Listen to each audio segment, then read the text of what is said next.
Então eu queria agradecer o convite do Rafael e da equipe toda aqui. Eles já tinham insistido comigo, mas eu, depois de uma exposição absurda daquela na campanha, né, e o pessoal fica querendo me chamar para conversar, daí eu tenho que dizer não. Né? Isso aqui foi uma exceção, hein? Tem exceção que teve uma influência familiar. Mas eu... E também por causa do assunto, né? Se fosse outro assunto eu não viria.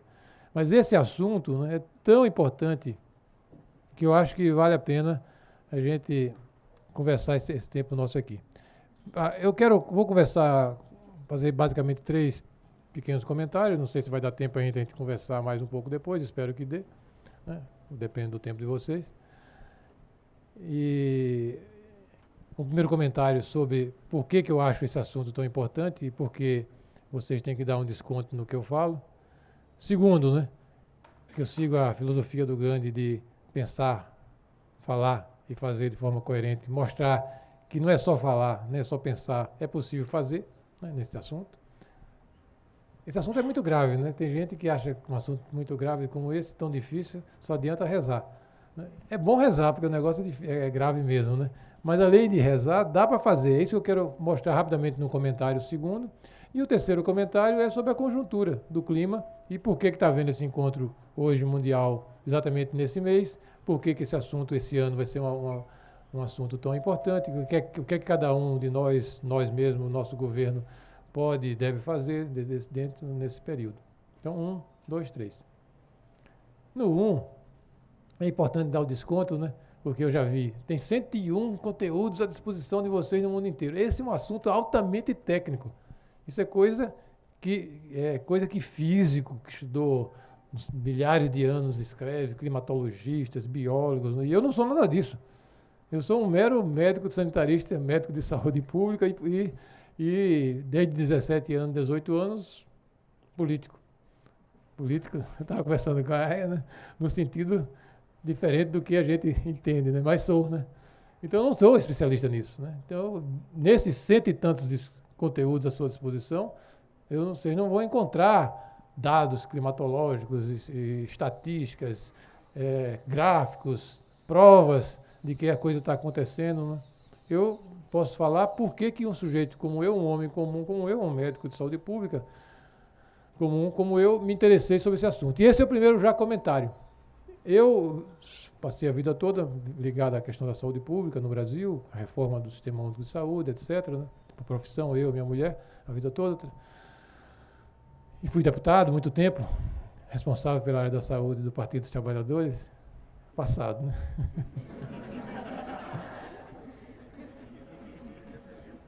Que eu não renego porque teve muita coisa boa para o Brasil, né? Mas de 2003 para cá eu não sou mais responsável, que eu saí em 2003. Mas eu sempre fui o responsável durante quase 20 anos no Congresso Nacional, desde a Constituinte, antes da Constituinte aqui em São Paulo, dessa área de Seguridade Social e Saúde.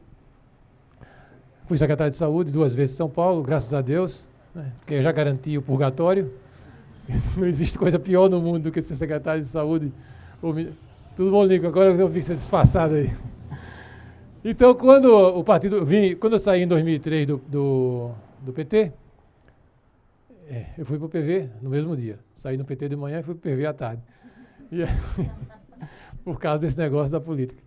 E aí o José Serra ganhou a prefeitura e nós do PV apoiamos ele no segundo turno. Ele queria ter um sujeito do PV no governo, mas como o José Serra é um sujeito muito chato, né, e exigente, queria um cara do PV que tivesse experiência administrativa. E o PV não tinha, que é um partido assim, ainda em formação. Então, vamos dizer assim.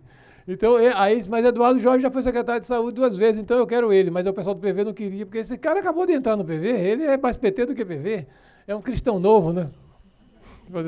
Para usar uma palavra dolorida. Eu não quero nem saber, vocês se entendam aí, né? Porque eu já sacrifiquei minha família tanto tempo, vou me meter mais na confusão dessa.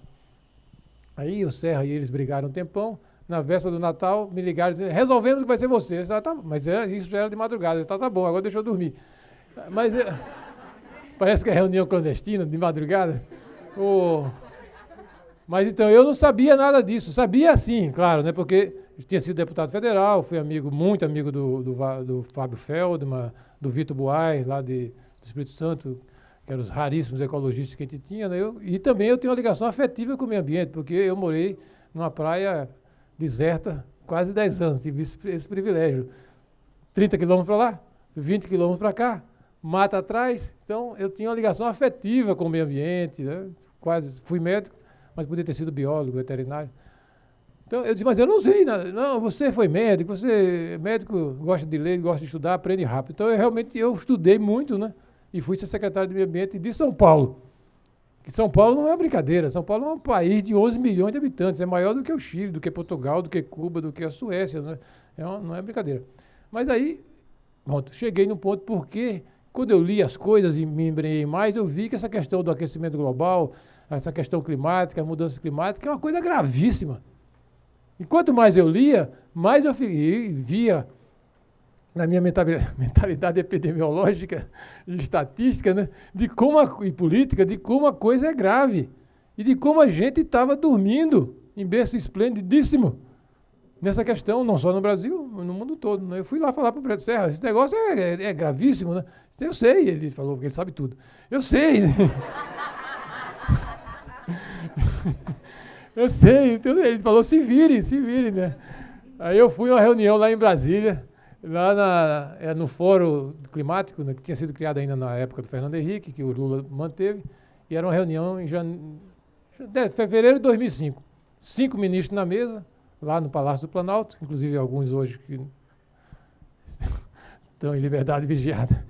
Então, mas naquela época eram todos poderosos. 5 na mesa, uma plateia, e eu lá atrás, que era cristão novo, estava sentado bem escondidinho lá atrás, né? Para aprender. E qual é o discurso, né? O discurso era o seguinte, essa história, a responsabilidade é do primeiro mundo. Já que eles criaram com a Revolução Industrial esse problema, eles que se virem. Isso era 2005, ao alcance da mão, no Palácio do Planalto, com 5 ministros, inclusive a ministra do Meio Ambiente sentada na mesa. E esse era o discurso na plateia, né? E eu tinha lido algumas coisas, meu Deus do céu, né? Que nacionalismo ratasquera, né? Não, isso é coisa dos Estados Unidos, da Inglaterra, da Rússia, do Japão, eles que se virem. E teve um lá, estou vendo o nosso carioca aqui, que eu sou especialista em sotaque. Então, eu sou um brasileiro que rodou o Brasil todo. Então, subiu um professor, que pelo sotaque eu vi logo que era da UFRJ, né? E falou um discurso, isso é coisa do imperialismo, que agora que o Brasil vai avançar e acelerar, eles querem criar essas barreiras para o nosso desenvolvimento.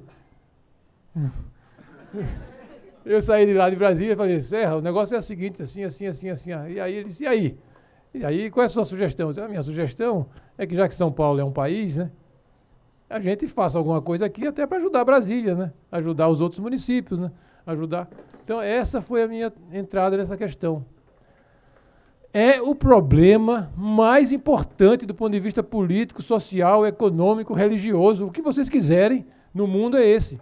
Mas como é que é um sujeito de formação socialista como Eduardo Jorge fala uma coisa dessa quando a gente sabe que ainda existe o problema da pobreza, da extrema pobreza e da extrema riqueza oprimindo o mundo todo, de Addis Abeba, Califórnia?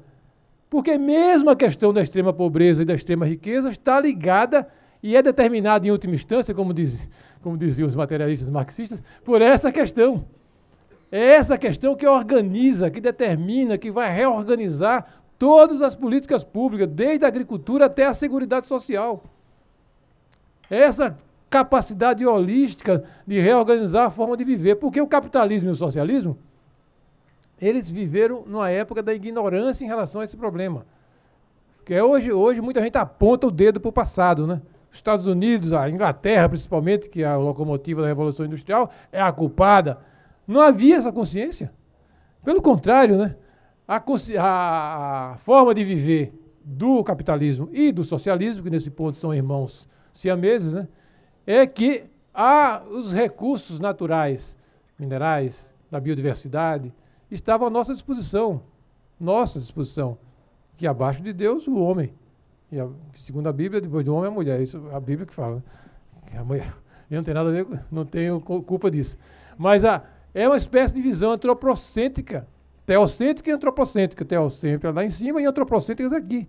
E isso é comum a todas as religiões, a todas as culturas. E foi assim que o mundo se organizou.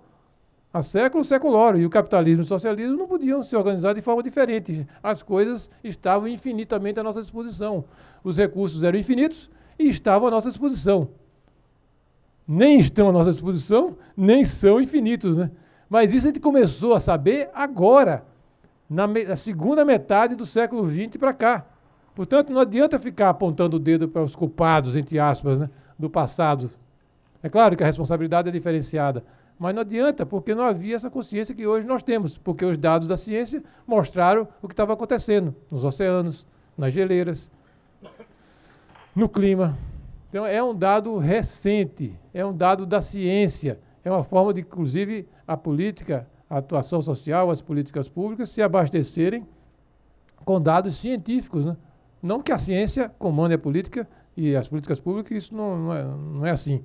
É a sensibilidade, é a cultura que deve comandar a política. Mas a ciência dá uma segurança e uma base. E isso começou a aparecer nesse meados do século XX para cá. Quando o Partido Verde foi criado lá na Europa, naquela jornada de 1968, que apareceu o feminismo, o pacifismo, o ecologismo e os partidos verdes, mesmo os partidos verdes, eles tinham um certo insight, uma certa revelação, vamos dizer assim, mas não falavam disso.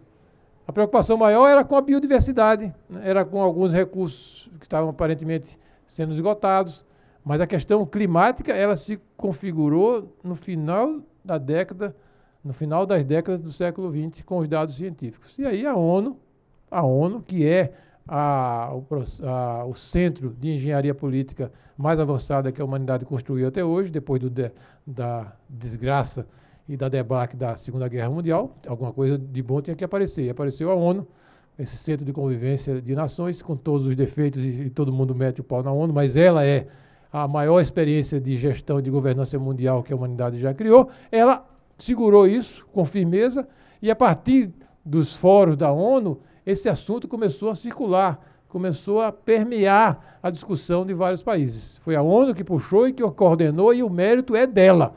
É um exemplo de como a governança mundial é necessária e de como ela vai ser cada vez mais necessária e presente no futuro da humanidade.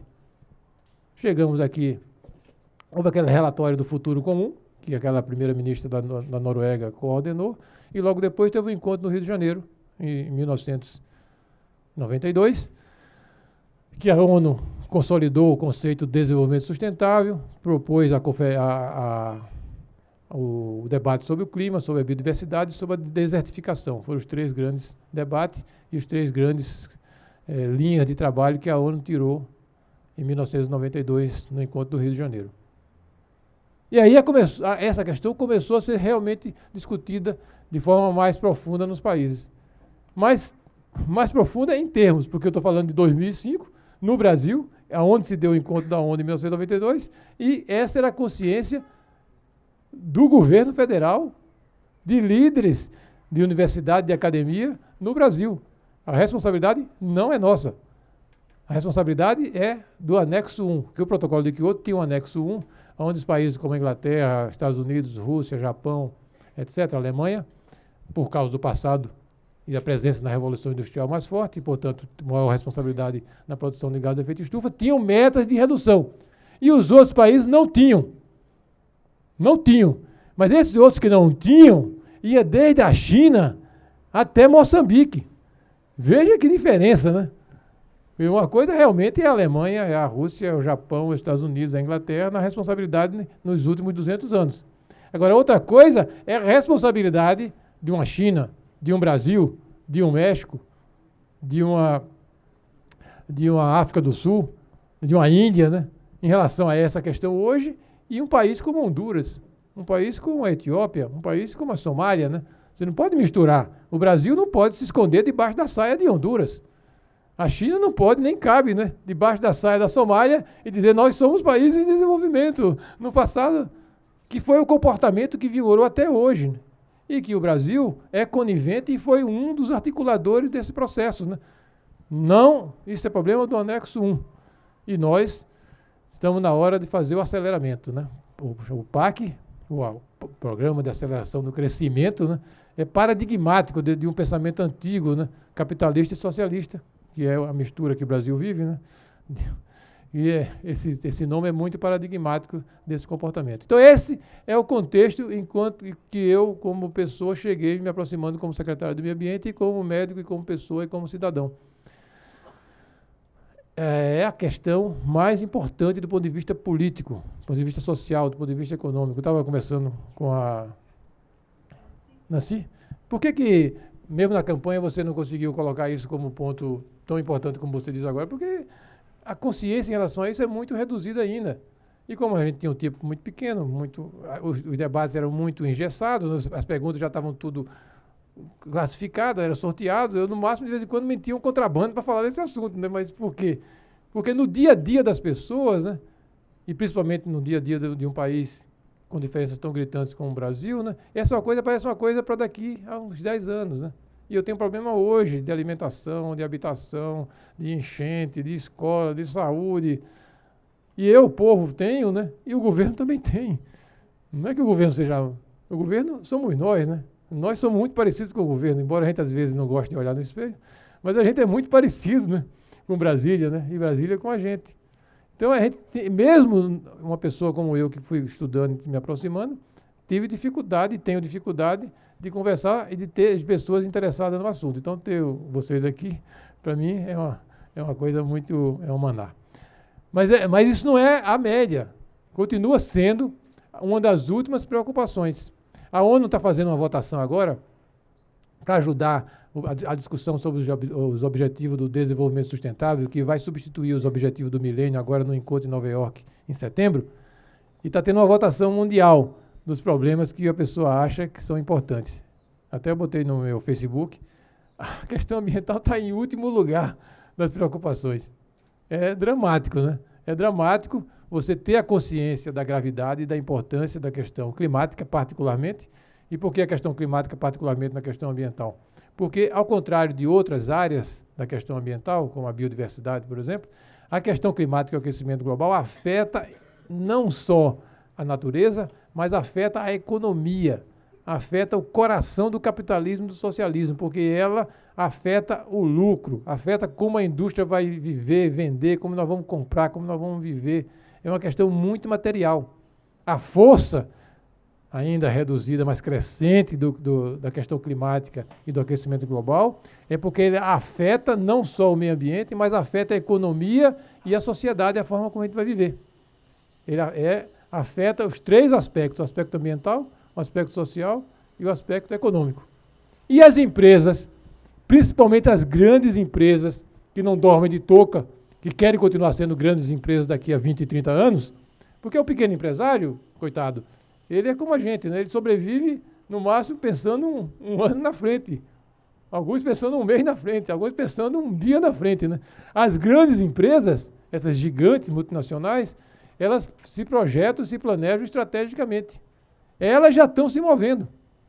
Grandes empresas estão se planejando porque sabem que o aquecimento global é verdade, não é mentira. Porque alguns céticos do clima, né, que é uma coisa que é natural, a ciência é assim, não é 100% e é bom que seja assim, porque senão seria uma coisa intolerante. Tem alguns cientistas que contestam, cada vez menos. Mas os grandes industriais, as grandes corporações econômicas já viram que a coisa é importante. Então tem dois tipos de grandes corporações no mundo nesse aspecto. Uns que querem retardar o debate porque o lucro deles depende essencialmente disso. Por exemplo, é a indústria do combustível fóssil, por exemplo. Né? Essa resiste e vai resistir. E tem os outros que querem já se adaptar e ir lá na frente. Eu estava como secretário, saindo da Secretaria do Meio Ambiente, fui convidado para um congresso da maior indústria de cosméticos, alimentos. Não vou fazer propaganda deles aqui, mas é grande. E eles tinham o Congresso aqui, regional da América do Sul aqui. Todos os painéis deles eram de como eles tinham responsabilidade social e ambiental. Tinha alguma coisa sobre economia, mas os grandes painéis eram sobre a responsabilidade social e ambiental. Eles estavam montando uma fábrica aqui no interior de São Paulo, que era uma fábrica gigante, que ia ter lixo zero na construção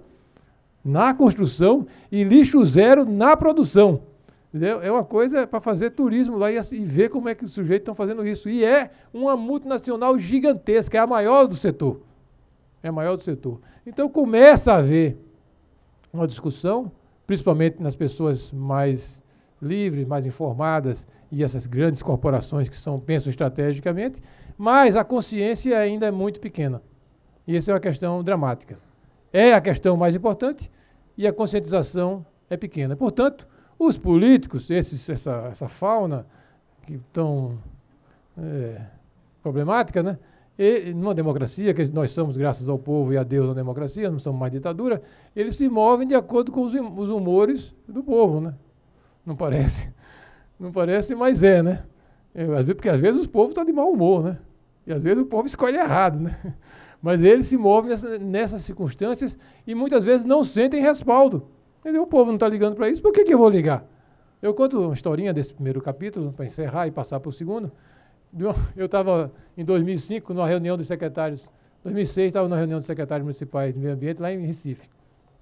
E como eu tenho família em João Pessoa, graças a Deus também, eu fui visitar o pessoal lá. Peguei um ônibus lá e ia para João Pessoa. E uma velhinha junto de mim, com um rádio, né? E a velhinha ouvindo o rádio, e eu sou muito curioso do povo. Era uma entrevista de uma autoridade recifense, com o seu delicioso sotaque. E o radialista perguntou: doutor, e aí, estão dizendo que essa história do mar vai subir, e como é que nós vamos ficar aqui? Você sabe que Recife é a Veneza brasileira, tem pouco esgoto, mas tem rios maravilhosos, lindos, mangues maravilhosos, mas tem pouco esgoto. Então, tratado ainda, menos ainda. Então o rapaz perguntava à autoridade: como é que nós vamos ficar? Eu vi uma reportagem aí, estrangeira, dizendo que o mar está subindo. E o que é que a gente vai acontecer aqui? Aí eu apurei o ouvido, o que é que ele vai dizer, o homem? Silêncio um pouquinho, onde ele estava pensando. A autoridade estava pensando. Aí respondeu: vamos esperar para ver. Mas o sujeito era uma autoridade de Recife, a Veneza brasileira, uma das cidades mais inteligentes do Brasil, mais rebeldes, mais criativas do Brasil, que é Recife, né? O pessoal de Recife dizia: Eduardo, você não sabe o que é fazer campanha em Recife, todo mundo mete o dedo na cara da gente e dá desaforo, porque os pernambucanos é um povo rebelde para burro. Então, pois bem, em Recife, né, um povo criativo que inventou o frevo, os cabas não, a autoridade disse que ia esperar para ver.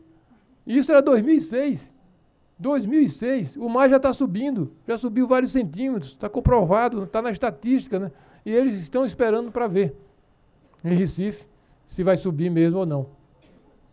Então, uma questão, o segundo comentário, que é aquela história de pensar, falar e fazer, é possível fazer alguma coisa ou só se ajoelhar e rezar diante da montanha que está nos oprimindo? É isso que eu quero deixar aqui com vocês. E o meu filho já avisou que eu não posso apresentar coisa porque é chato, né? Mas eu vou deixar, de todo jeito, porque essa apresentação aqui é uma apresentação de 1h30 que eu fiz lá na Rio Mais 20 em 2011, 12, né? Sei lá, não lembro mais, 12, né? 12, no encontro de secretários municipais, estava lá, secretários municipais, prefeito. Então, é um balanço do que a gente trabalhou esses 8 anos aqui em São Paulo, porque eu fui secretário do Meio Ambiente 8 anos aqui. E chega também. Então, eu fiz um balanço e fui numa reunião dos secretários, lá promovido pelo governo da Prefeitura do Rio de Janeiro, essa apresentação. Por que isso é importante, né? Para mostrar que, além de rezar, você pode fazer. Mesmo numa cidade difícil como São Paulo, porque São Paulo é difícil. Se eu fosse prefeito de Ribeirão Preto, eu administrava da janela. Agora, São Paulo é um país de 11 milhões de habitantes, onde tudo por o bem e por o mal aconteceu do Brasil. está ligado com São Paulo. Eu vinha saindo uma vez de Assaré, com um vereador do PV, e deu a carona para uma professora lá de Assaré, que a gente estava voltando para Crato. Era a campanha do desarmamento. E aí a mulher, a professora, cearense ainda mais, falou 40, quando soube que eu era de São Paulo, falou 45 minutos de como São Paulo tinha afetado a vida dela, da família dela, da cidade dela, o que tinha voltado rico, o que tinha voltado pobre, o que tinha voltado drogado, o que tinha voltado bandido. Então, São Paulo é que tudo de bem e do mal no Brasil, de alguma forma, está ligado com São Paulo. Então, se São Paulo pode fazer alguma coisa, como a gente lá naquela reunião de fevereiro de 2005 com o José Serra, a gente resolveu, vamos fazer como uma forma de ajudar Brasília, de ajudar os outros municípios. Os outros também podem. Então, essa não é para ensinar ninguém, porque cada realidade é diferente. Natal tem que pensar Natal, Fortaleza tem que pensar Fortaleza, Catolé do Rocha. Mas São Paulo, uma cidade-país de 11 milhões de habitantes, com essa decisão do prefeito em 2005, pôde fazer algumas coisas. Algumas. Não fez tudo, mas fez algumas coisas. Foi uma atitude ativa que levou a São Paulo a ter protagonismo mundial. São Paulo, nesse período, de 2005 a 2012, foi na direção de duas grandes, as maiores entidades de meio ambiente de cidades do mundo todo. O ICLEI, eu fui eleito representante lá durante 6 anos do ICLEI, que é uma entidade com sede na Alemanha, é a mais antiga entidade de cidades sustentáveis, e depois aquele conjunto C40, que São Paulo, Nova York, Londres e outros criou já em 2008, que é um agrupamento de grandes cidades. Aí o ICLEI reúne umas 2.000, 3.000 cidades, pequenas, médias e grandes, e o C40 reúne 40 grandes cidades. E São Paulo só pôde participar da direção, era a única cidade da direção do C40 do Hemisfério Sul, porque a gente tinha coisa para mostrar. Então, por isso, esse capítulozinho não é para ensinar ninguém, não é para poder achar que fez coisa demais, é para dizer que é possível fazer, se houver um mínimo de decisão, clareza e informação política. Aqui, então, eu vou deixar com vocês, e Rafael depois pode já... Rafael perguntou se podia divulgar. Pelo amor de Deus, pode divulgar à vontade, não tem nenhuma... Quem quiser pode levar depois e ver em casa. Mas o que é que tem aqui? É essa questão do pensar, falar e fazer de forma coerente. A primeira coisa, então, que a gente fez em São Paulo, foi fazer o diagnóstico. Porque se eu sou médico e um sujeito, estou lá na mesa, e o sujeito senta na mesa, e eu vou atender você de olho fechado. Se eu fosse o paciente, impaciente dele, eu jogava fora a receita na hora, né? A primeira coisa que tem que fazer, e que o Brasil pouco faz, é fazer o diagnóstico, né? É fazer o retrato, a tomografia, a ressonância da cidade, de como nós, que moramos em Campina Grande, em Caruaru, produzimos gases de efeito estufa, que contribui para o aquecimento global em toda a Terra. Você faz o chamado inventário, que a ONU tem os padrões, São Paulo fez. São Paulo fez e mostrou o seguinte, e esse inventário é muito importante, e eu gosto de fazer panfleto, distribuir panfleto, então eu andava com esse panfleto distribuindo do governo, onde eu ia dizer, está vendo como é que vocês produzem gás de efeito estufa? Essa história de aquecimento global, aqui em São Paulo também produz, e produz como? Assim. Eu quero chegar só na... Não, apresentação não, só um slide. Aí aqui. Pronto. Esse aqui é o resumo do resumo do resumo, porque isso aqui é um calhamaço. Foi o pessoal do Rio de Janeiro, da UFRJ, do COP, que fez pra gente. Uma licitação. Então, o que é que mostra aqui? Qual é o retrato do resumo do 25? Cartão amarelo para mim. Eu vou correr. Isso aqui mostra o seguinte, São Paulo, e não é diferente em Belo Horizonte, não é diferente em Salvador, 15% dos gases de efeito estufa que São Paulo produz, nós produzimos, vocês produzem, é relativo à produção, manejo e destino do lixo. Lixo. De como eu consumo, de como eu produzo, de como eu transporto, de como eu destino, de como eu coloco no aterro. 15% dos gases de efeito estufa produzidos pela cidade-país de São Paulo é lixo, manejo de lixo. 1% são outros, e esses 80, né? 15, 75%. 74%, esses outros 74% é energia, de como a gente usa a energia. E aí, essa pizza daqui, eu decomponho esse 74% de energia numa outra pizza, muito esclarecedora. Esse 74% de energia produtora de gases de efeito estufa de São Paulo, quando levada para uma pizza dele, só dele, mostra o seguinte, que 10% dessa energia, desses gases de efeito estufa é produzido pela energia hidrelétrica tradicional e 90% é produzido pelo uso do combustível fóssil. O que é combustível fóssil? Petróleo, gasolina, diesel, carro, moto, caminhão, ônibus. Então, esse é o mapa da mina. É aqui que eu tenho que agir para fazer o trabalho número 1, que é o combate ao aquecimento global e a mudança climática, tem 2 capítulos. Quem é da antiguidade é como um disco de vinil, tem um lado A e um lado B. Hoje não existe mais. O lado A é a mitigação, é você diminuir as emissões. E o lado B é que, como a humanidade não vai ter previdência e decisão de agir a tempo, você tem que se adaptar aos desastres climáticos que vão vir cada vez mais. É o lado B, adaptação. Mitigação, diminuir as emissões. A adaptação, como não vai dar tempo, como é que vai diminuir o prejuízo? Então, no lado A, esse é o mapa. Se São Paulo, como qualquer outra cidade do Brasil que é parecida, né, com variações, quer agir, tem que agir basicamente, principalmente, nesses 2 segmentos. E nesse segmento aqui, voltado para esse segmento aqui do combustível fóssil. Bom, com esse mapa, é fácil agir? Não, claro que não é fácil agir. Porque a gente está vivendo assim há muito tempo. E ninguém muda de hábito assim, não é brincadeira.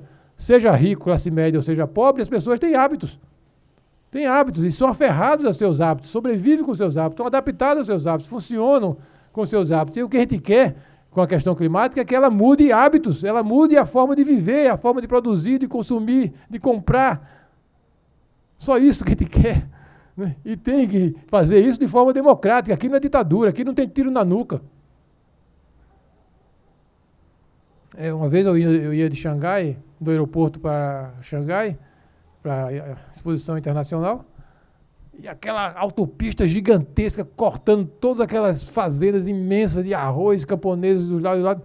E eu perguntei lá para o chinês, como é que foi o licenciamento disso aqui, né? Ele, o quê? O quê? Lá vem o trator. Depois é que vê, né? Ora, eu estou fazendo uma coisa boa, né? O Partido Iluminado está fazendo uma coisa boa, ele vai fazer licenciamento. Aqui não. Aqui tudo tem que ter discussão. E ainda bem que é assim, né? É por isso que a gente tem uma democracia. Então a gente quer que as pessoas mudem hábitos na forma de viver. É possível fazer, é difícil, mas é possível. Então aqui tem alguns exemplos. Por exemplo, tudo isso, esse é um exemplo importante. Na questão do lixo. A questão do lixo mais importante que tem é você reduzir a produção de lixo. Porque tudo acontece com lixo porque eu produzo lixo. Então, o mais importante é o R de redução. Mas é o mais difícil, né? Então, a gente aqui em São Paulo conseguiu fazer alguma coisa nesses anos na parte mais fácil, que é, depois de produzir o lixo, coletado o lixo, destinado o lixo, corretamente, num aterro sanitário, que não é lixão, é licenciado pela CETESB, é uma obra de engenharia altamente fiscalizada, que o Brasil, metade dos 5.500 municípios nossos tem lixões, você sabe disso, né? Que tem uma lei que mandou acabar o lixão, e o prazo já acabou, em outubro de acabar os lixões, e nenhuma cidade acabou o lixão. E o governo federal e o Ministério do Meio Ambiente fez vistas grossas, porque tinha eleição na porta, né? E ficou por isso mesmo, metade do Brasil, metade das cidades tem lixão, com a lei dizendo que o lixão tinha que acabar em outubro. Em São Paulo não tem lixão, tem aterro sanitário, que recolhe 14 mil toneladas de lixo todo dia. São Paulo recolhe 14 mil toneladas de lixo todo dia que a gente produz. Um dia que passa sem recolher é uma catástrofe. E esse lixo é destinado corretamente em aterros sanitários. Esse é um deles. São 2 grandes aterros sanitários em São Paulo, um ali na Bandeirantes, na saída de Perus, Pirituba, e outro lá no extremo da Zona Leste, na fronteira de São Mateus com Mauá. Por coincidência, só tem aterro sanitário perto de casa de gente pobre, né? Não tem aterro sanitário aqui na Vila Madalena, em Pinheiros, no Morumbi. Então, esses 2 grandes aterros sanitários gigantescos, cada um recebe 7 mil toneladas de lixo por dia. E é uma obra de engenharia. Mas é da natureza do aterro sanitário que compacta o lixo que a gente produz, ele lá compactado, principalmente o lixo orgânico, o resto da comida, por exemplo, ele vai produzir o metano, o CH4, que é 20 vezes mais efeito estufa do que o CO2, que é o padrão que mede o efeito estufa, que o CO2 é o mais comum, produtor de gás de efeito estufa. Mas o metano, que é menos comum, ele é mais poderoso do que o CO2, 20 a 23 vezes mais poderoso. E isso daqui é uma bomba de metano. Tudo que a gente compacta lá, vira um biogás, que o metano é um gás principal, ele filtra pela terra e vai para a atmosfera, e é aquecimento global na veia. Entenderam? Precisa ter aterro, mas isso é uma bomba de gás, efeito estufa de metano. O que é que a gente fez aqui? Não foi a gente que inventou, mas esse aqui, tá vendo isso aqui em cima? Foi inaugurado em 2008. É uma usina, a prefeitura licitou, uma empresa holandesa brasileira ganhou a licitação, fez no Bandeirantes, já no governo anterior, e agora nesse governo que eu participei, esse aqui, essa é a maior usina do mundo. Eles têm uma rede que capta o gás metano, leva para cá, e essa usina gera energia elétrica. E energia elétrica para quantas pessoas? As duas geram. Essa daqui, que foi em 2008 inaugurada, e a outra que já era inaugurada antes. Para 500 a 600 mil pessoas. É uma Santo André inteirinha que recebe essa energia, que antes era gás de efeito estufa na veia, que virou energia na usina. Isso é uma usina termoelétrica, né, na prática, né? Que vem para a rede e ajuda a matriz energética brasileira e ajuda a diminuir a emissão de gás de efeito estufa. Com essa providência, que não custou nada à prefeitura, porque a prefeitura licitou, a usina foi montada pela essa empresa brasileira holandesa, divide os créditos de carbono, que a ONU veio aqui e contabilizou que a gente estava reduzindo o gás de efeito estufa, e com isso gera crédito de carbono que o Brasil pode vender na Europa, porque eles têm meta e às vezes não compra a nossa capacidade. A gente arrecadou quase 80 milhões de reais que aplicou no entorno de São Mateus de Pirituba, porque afinal de contas eles aguentam o nosso lixo, embora seja um aterro sanitário, passa aquelas jamantas todo dia pelas casas dele. Então todo o dinheiro foi para o Fundo Municipal do Meio Ambiente e aplicou em projetos socioambientais aqui de urbanização de favela, de saneamento, de criação de parques, etc, etc, etc, sem gastar nada da prefeitura. A empresa também ganhou, claro, né? Ganhou outra metade dela e ela ganha porque vende a energia. Todo mundo ganha com isso, não custa nada. E qualquer cidade com 500 mil habitantes pode fazer isso aqui porque economicamente é viável. Qualquer cidade do Brasil com 500 mil habitantes que tem um aterro sanitário decente pode fazer isso. E outras cidades menores podem se agrupar em consórcios, né? Por exemplo, a Recife, o aterro é em Jaboatão. Então é um aterro da região metropolitana. Então, Recife, Jaboatão e os outros podem se agrupar e fazer algo desse tipo. Então, essa é uma ação prática mostrando que é possível. O São Paulo, com isso daqui, reduziu quase 10% das suas emissões. Quase 10%. Quando a gente fez o outro inventário, em 2012, a gente não pôde contabilizar os 10%, porque a ONU é muito rigorosa, né? Como a gente vendeu para a Suíça e para a Holanda os créditos de carbono, a ONU disse, você não pode computar a diminuição porque você vendeu. E aí a Suíça e a Holanda emitiram lá e compensaram conosco. Então a gente não pôde contar a redução, porque a gente transferiu para a Europa, e também, mas a gente não ia deixar de ganhar o dinheiro e aplicar no povo pobre aqui, somente por uma questão de orgulho, e chegar lá em Copenhague e dizer, eu reduzi 10%, está aqui no inventário, né? E 10% não é pouca coisa, não. A Alemanha e a Inglaterra, e a Suécia, a Dinamarca, que são países sérios, estão suando para reduzir 5%, 6%, 7%, 8%. A gente reduziu 10%. 10%. Portanto, é possível agir. E vocês perguntam, você ficou satisfeito com isso? Bom, eu não fiquei. Porque como eu tenho uma mentalidade epidemiológica e médica, eu digo, isso aqui é redução de danos. Redução de danos, vocês sabem o que é, né? Eu estou doente, eu estou sofrendo, então a medicina tenta que a pessoa sofra menos, né? Porque, na verdade, né, isso aqui é uma redução de danos. Por quê? Porque, como eu disse no começo, o principal é reduzir o lixo, reciclar o lixo. E isso é uma coisa muito mais difícil e que a gente avançou muito pouco em São Paulo. Mas a gente fez alguma coisa. E que não é uma coisa que tem significação e pode ser feito por outras pessoas. Então, isso na parte do lixo. Na parte do transporte, tem a questão da inspeção veicular, que é importantíssima, porque é um programa de eficiência energética. Os carros, a gente compra o carro, sai regulado da fábrica, mas a gente não regula. Não regula. E aí o carro fica desregulado, gasta mais combustível, emite mais gás de efeito de estufa. É prejuízo para o dono do carro e é prejuízo para a saúde do planeta. E é prejuízo para a saúde das pessoas também, porque do mesmo cano de escape do ônibus, do caminhão e do carro e da moto desregulado, sai o gás que faz efeito de estufa e sai o gás que envenena o seu pulmão e o seu coração.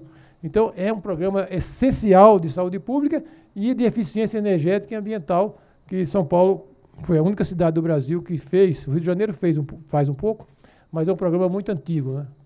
Mas agora tem toda a confusão, porque tudo que mexe com carro aqui no Brasil vira uma guerra mundial, né? Então agora está suspenso. Vamos ver quando a prefeitura volta a ter. Mas é muito importante isso para a saúde pública e para a questão do combate ao aquecimento global.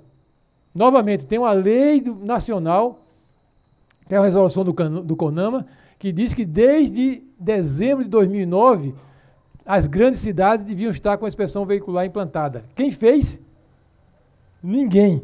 O Ministério do Meio Ambiente exigiu? Não. É o Brasil, né? Mas o mais difícil ainda é você convencer o pessoal da área de transporte que você tem que abandonar o uso do combustível fóssil, do diesel. Do diesel subsidiado com o nosso dinheiro, porque o modelo econômico brasileiro é um modelo altamente século XX.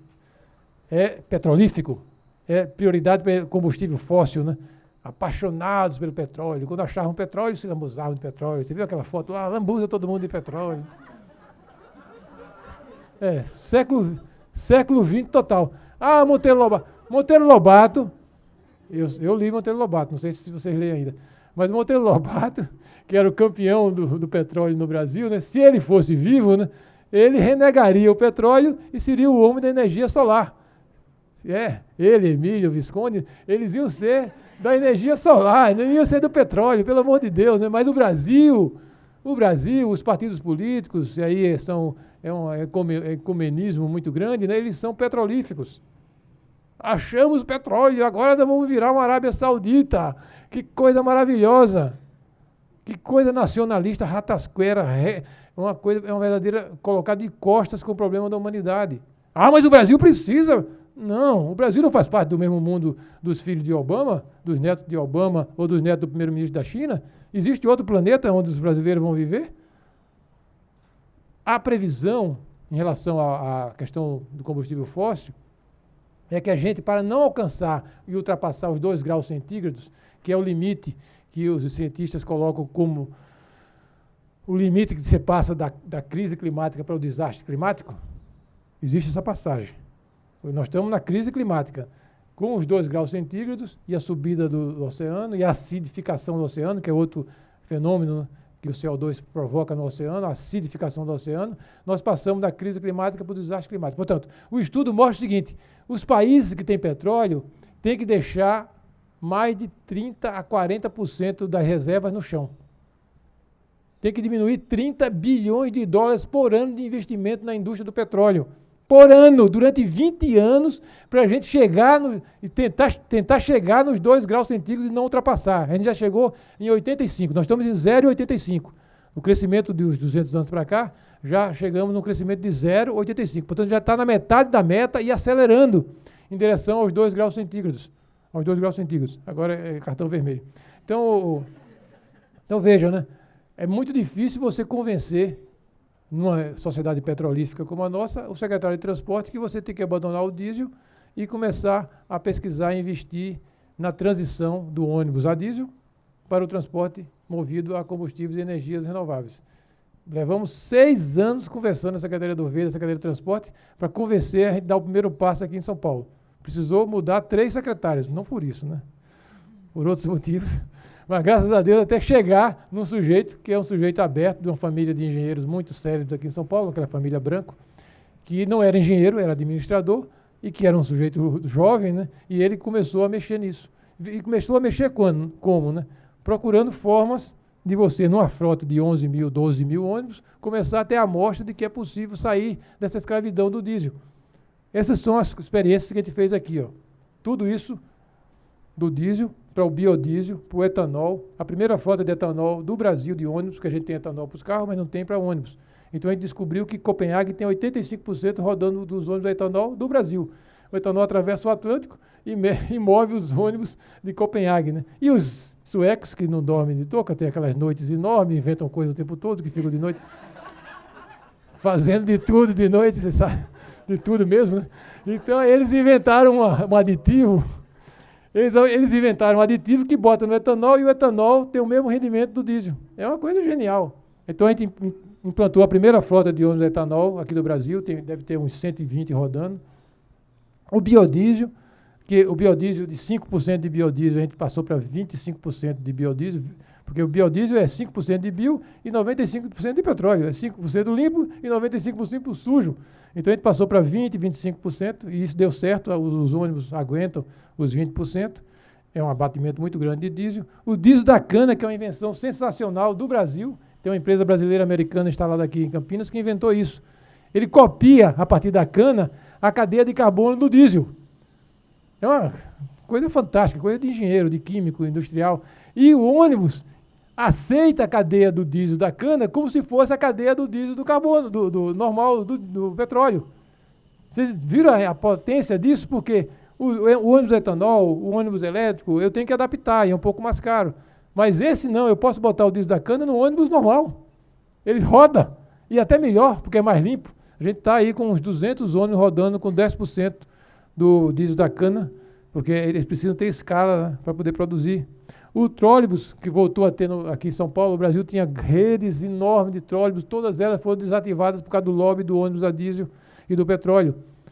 O ônibus elétrico é o ônibus mais limpo, mais eficiente, campeão mundial. É aquele nadador que ganha 5 medalhas de ouro nas Olimpíadas em todos os critérios, né? E, no entanto, foi tudo jogado para virar sucata. São Paulo tinha 550 ônibus, eles foram vendidos a R$3.000 para virar sucata. Em 2005, dos 550, a gente tinha 100 e poucos ainda, e o secretário de transporte, do nosso governo, já queria vender também. Aí eu fui lá no Serra e disse, se for vender, eu vou me amarrar lá no ônibus. Para fazer escândalo. Ele sabe que eu sou meio, eu faço mesmo. Não, então adiou, e a gente passou nessa queda de braço com a Secretaria de Transporte, 4, 5, 6 anos para a gente começar a comprar trólebus novos. Se vocês andam ali pelo centro da cidade, vocês veem alguns trólebus novos, aquelas máquinas lindas, maravilhosas, silenciosas.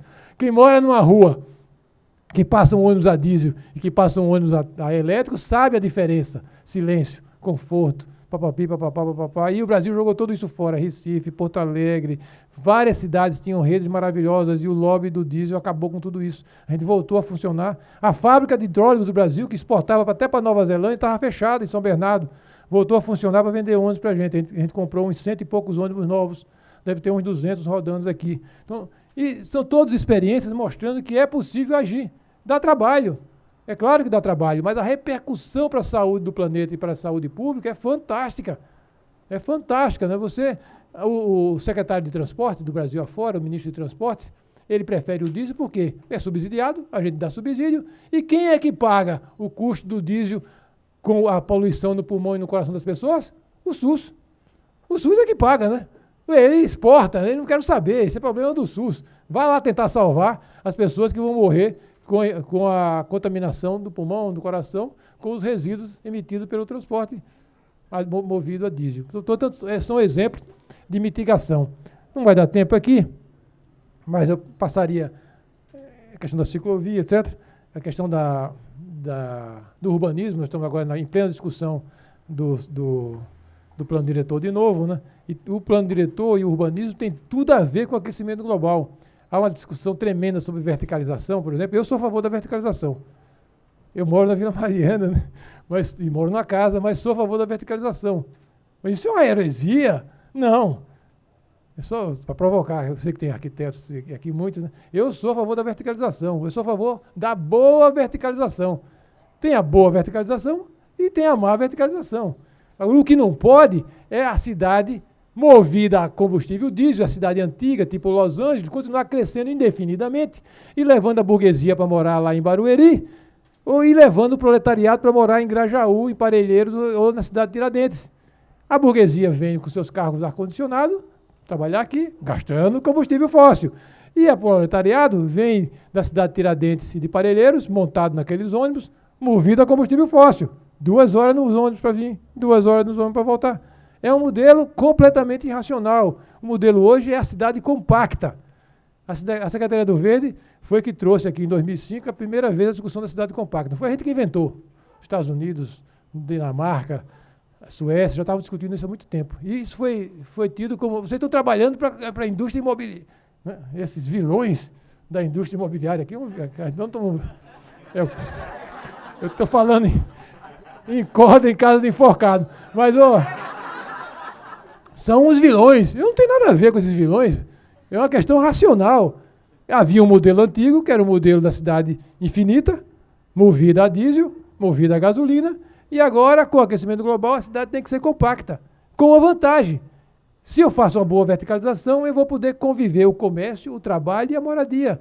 Eu vou poder conviver de novo o burguês, a classe média, o proletariado, o subproletariado e o lumpen, que hoje vive cada um no seu gueto. Existe o gueto do lumpen, o gueto dos trabalhadores médios, o gueto de classe média, gueto de burguesia. Esse é o modelo da cidade antiga, né? A cidade compacta, ela enfrenta o problema da violência, enfrenta o problema da convivência, enfrenta o problema da energia, da crise climática. Agora, tem que ser uma boa verticalização, respeitando a permeabilidade, o acesso ao transporte, a redução do uso do automóvel. Como é que eu vou construir um prédio aqui que vai entrar cada um mais com 3 automóveis? Você não vai ter 3 automóveis, meu filho. Você vai ter um, e olhe lá. Lá na minha casa, por exemplo, o carro é da minha mulher e a minha filha. Eu já não tenho mais, né? Então, eu já me livrei disso, né? Mas, e espero que quando a minha filha vai morar por conta própria, fique um só, porque minha mulher, ela ainda gosta de carro. Então, mas então, não vai ter 3 carros, não vai ter 4 carros, não pode ter 4 carros, né? Então, essa discussão que a gente está vivendo agora, né, tem tudo a ver com a questão climática. 3 minutos. E mais a adaptação, que é o pronto-socorro da questão climática, que é o lado B. O que é que a adaptação nas cidades como as nossas de São Paulo, Rio de Janeiro, Recife, Blumenau, ou interior de Alagoas, lá em Campo Largo, é moradia, é enchente, é desabamento. São os rios, como a gente tratou os rios, tanto para produzir água, como para conviver com a cidade, coisa que a gente não fez nem uma coisa nem outra. E o que a gente colhe é falta de água, enchente às vezes, desabamento e mortes. Então a questão climática na adaptação das cidades brasileiras é isso. Como recuperar a convivência com a água. São Paulo está aqui porque os jesuítas encontraram os índios morando num local privilegiado que tinha os rios por tudo quanto é canto, portanto alimentação, transporte, e daqui eles podiam, com os bandeirantes, invadir o resto do Brasil e fazer suas trepolias por Goiás, Minas Gerais e tudo. Por isso nós estamos aqui. Tinha que ter água, tinha que ter rios. E a gente passou a viver numa sociedade que cada vez mais se afastou, hostilizou, meteu asfalto, meteu rua, favela, condomínios em cima dos rios, pelo Brasil todo afora. Não é só São Paulo, pelo Brasil todo afora esse modelo. Então, repensar a convivência com a água, para produzir água e para conviver com os rios. E conviver com a moradia. O que aconteceu, por exemplo, no caso de São Paulo, é dramático, né? Políticos de direita e de esquerda, partidos de direita e de esquerda, com a insuficiência dos programas habitacionais, fizeram do seu comércio, vamos dizer assim, político, né, a invasão das áreas de mananciais e de rios no São Paulo. Então, quem conhece São Paulo, quem conhece São Miguel Paulista, quem conhece o Itaim Paulista, a várzea do rio Tietê, viu isso. Eu vi isso. E na Zona Sul, os mananciais, eu vi isso acontecer, porque eu vim morar aqui em 70. A esquerda e a direita fizeram isso. A fila da habitação, em vez de ser na frente da Secretaria de Habitação, para pressionar ter habitação em local segura, era transferido para invadir as margens dos mananciais, dos rios, dos córregos e das várzeas. E depois, essa classe política profissional ia buscar o dízimo político de 2 em 2 anos. Ele morando seguramente, num edifício muito seguro, na Moca, em Higienópolis, na Vila Mariana, em Pinheiros, e vai buscar o dízimo eleitoral de 2 em 2 anos nas invasões que ele ajudou, que ele empurrou o povo pobre para a invasão no local onde nunca poderia ter invadido. Pode-se pensar, isso é coisa de 10 anos atrás, é coisa de hoje. Um terreno que a gente tinha deixado prontinho para implantar um parque enorme na margem do rio, na margem da represa Guarapiranga, foi invadida e hoje tem 8 mil famílias lá.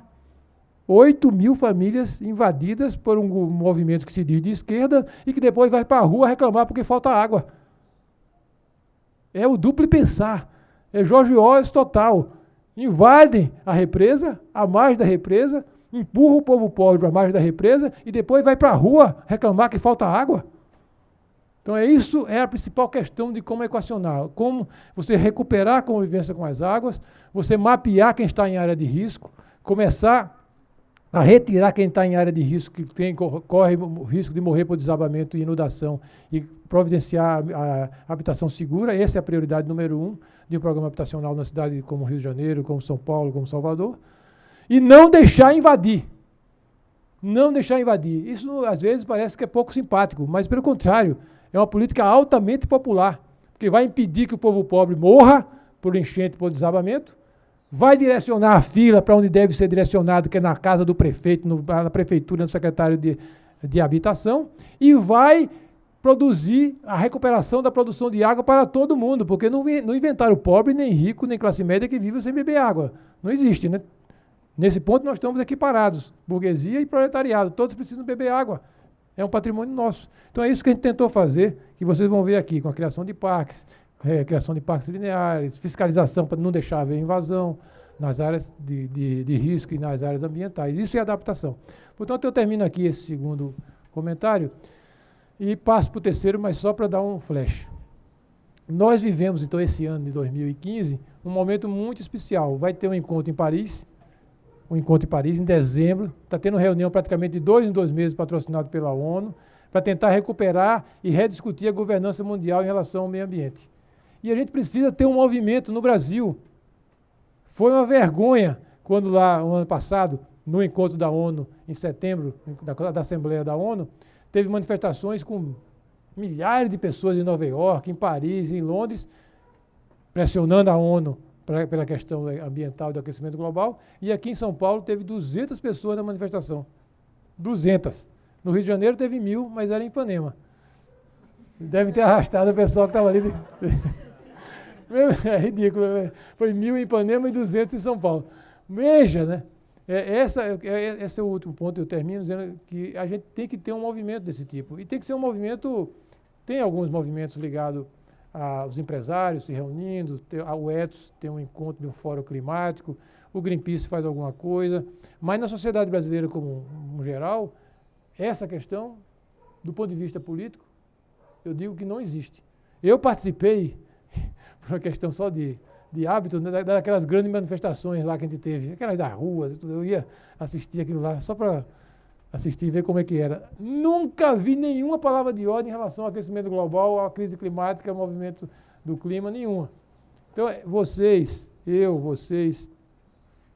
temos que cobrar o governo, temos que cobrar Brasília, mas temos que ver como é que cada um de nós faz no dia a dia, na casa da gente, as adaptações e as mitigações necessárias, porque é possível fazer mitigação e adaptação na vida da gente, e como a gente influencia a sociedade brasileira para que esse tema tenha a importância que ele tenha para um país tão decisivo como o Brasil.